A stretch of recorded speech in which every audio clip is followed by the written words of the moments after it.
Hey, good morning, YouTube. We're back at the garage. I got a few projects to work on today as the engine for the Corvette's getting a little closer to being done here. So I'm going to get a little bit of suspension work done. I got a little bit of work I need to do on the OBS Ford with some wiring. So first things first, I'm going to get this car lifted up so I'm not bumping my head all day. So a few things I got to do to get this lower A-arm off of here is, one is I need to take the clamps off of the sway bar bushings. The end link has to get disconnected. The two bolts are going to have to come out of the shock, and I'm going to take the shock out, get that all cleaned up. I'm going to disconnect the tie rod end, and then I'm going to take the spindle off itself and get that out of the way. But very first thing I'm going to do is, if you look inside here, these are your alignment marks for your lower A-arm. So I'm going to get these marked and get this put back as close as possible to where it was, so that the alignment's minimal when it goes over to the alignment shop. What I'm going to do is I'm going to take a paint marker and I'm going to go right across the alignment cam over to the subframe. On the boosted Vette, I use metal end links. The plastic ones just don't hold up on the C5 Corvette. Plus I'm also using an aftermarket sway bar, which you'll notice is pretty big Eibach. You'll have to hold the end with a Torx bit and then break the nut free. So the next thing, I'm gonna get this tie rod end off of here, and that's gonna go pretty much the same way as the end link did. I'm gonna put a wrench on here, my Torx bit to hold the joint, and hopefully, yep, just turned right off. Okay, next couple of steps, I'm gonna go ahead and get this ABS module disconnected. So just like the tie rod end and the end links, it's the same deal. Need to put a Torx bit in there to keep it from spinning, put a wrench on it, and start to turn it off. Nice part is that Torx bit pretty much fits all of these joints on the front end.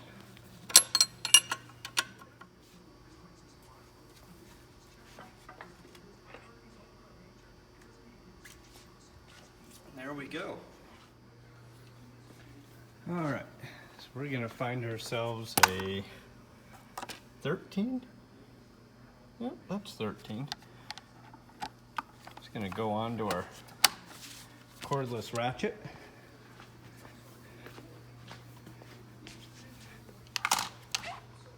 Okay, now we're gonna get this shock out of here.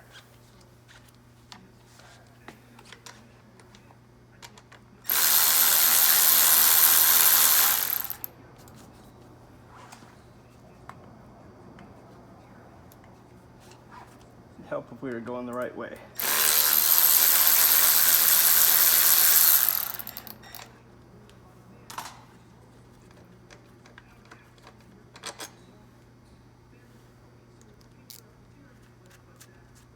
You see, I always put my nuts and bolts back together. So it takes a lot less time to have to go searching for them.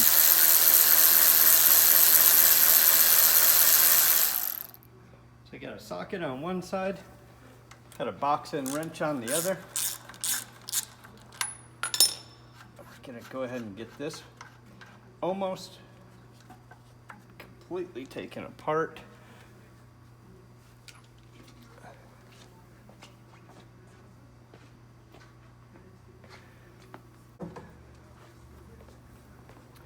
And then we're gonna persuade these bolts out with a hammer.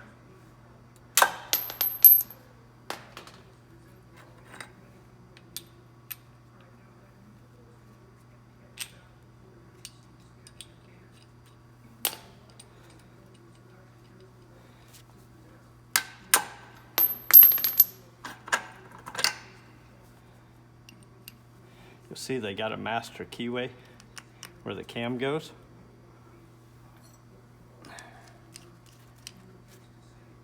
Front, there's our back. This should pull right on out. We'll take the new one and start to get this one put into place.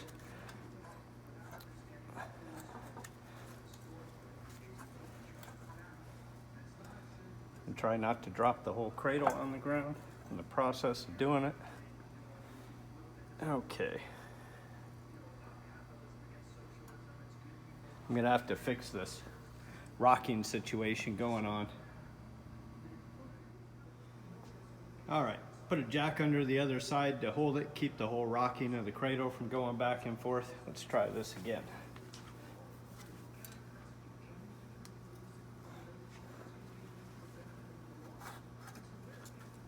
There we go.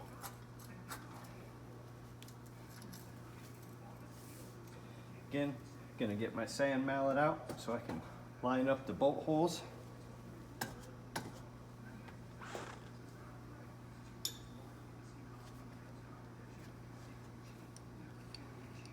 Hope you can see that over my shoulder.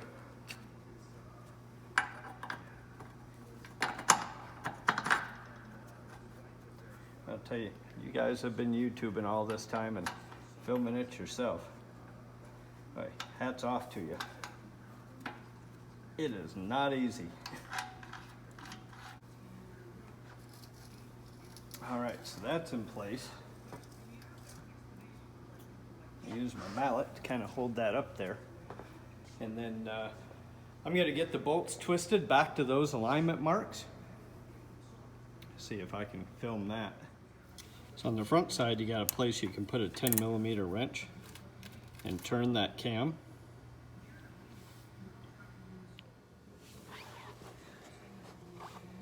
And on the back side, by turning the cam, you can see that I get the alignment marks back where they go. So I'm going to leave the wrench on here, and then I'm going to start to tighten this down.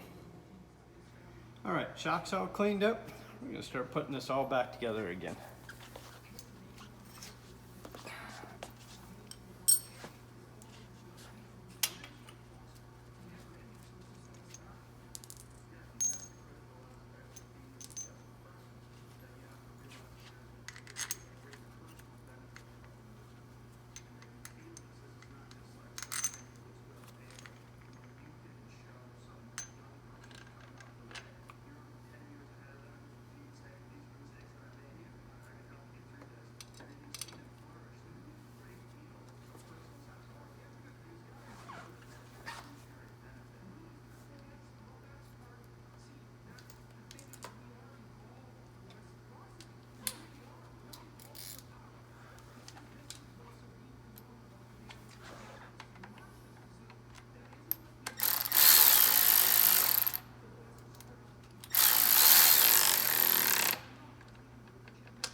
I'm just going to snug that up until I get the other bolt in.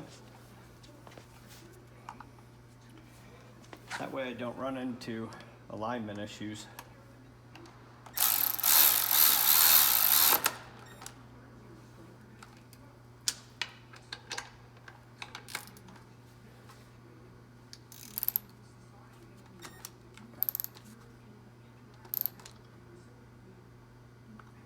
Okay. That's all tightened down.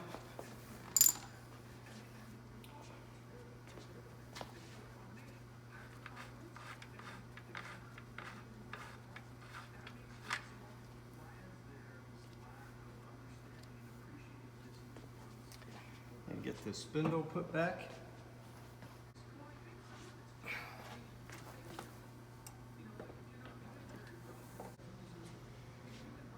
All right, that took a little bit of effort to do, but basically I got the lower ball joint bolt on.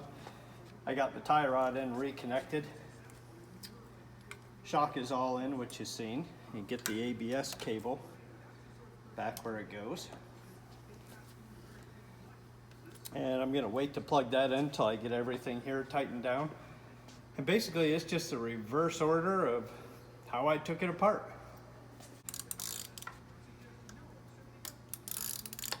And I'm going to put that Torx in there to hold it and keep it from spinning, so I can get this all tightened down.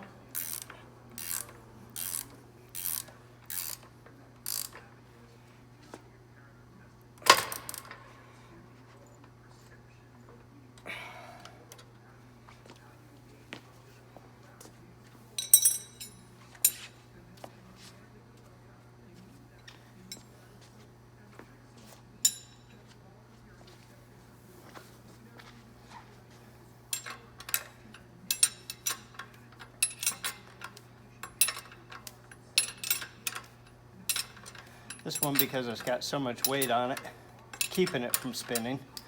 But to final tighten it, I'll have to put the Torx back in there.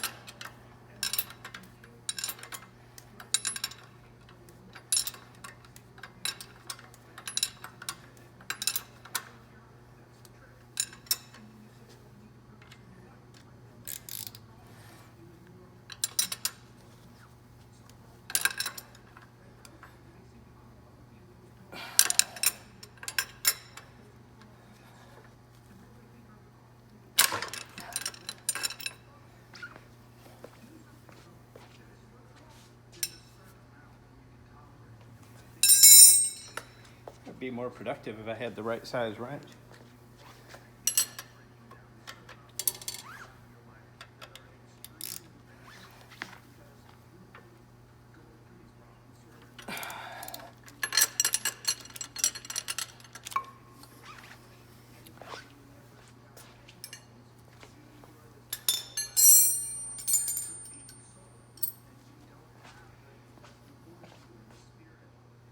Couple last little things is you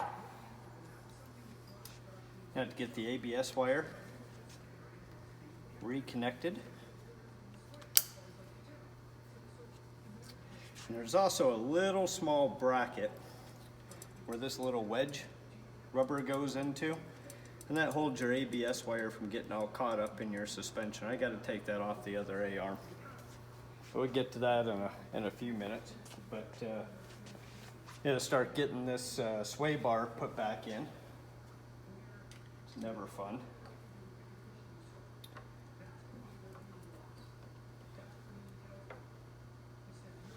Get our shock and everything out of the way.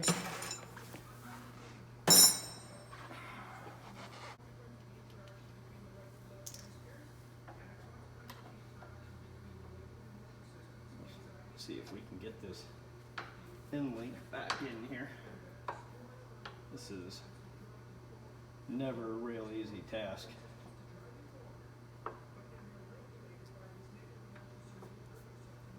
Yeah, it doesn't seem to want to be lining up very well.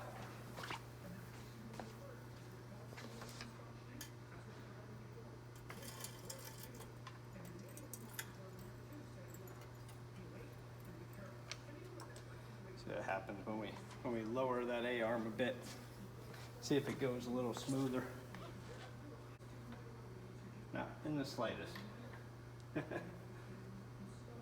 I may end up having to completely disassemble the sway bar here and put the end link in and then rebolt it all back together. Hope this was helpful to you guys out there working on some of these C5 Corvettes. Again, pretty easy car to work on. Thanks for tuning in, and put a like or comment down below. Be greatly appreciated. And we're gonna get over to the OBS Ford here and start working on some wiring.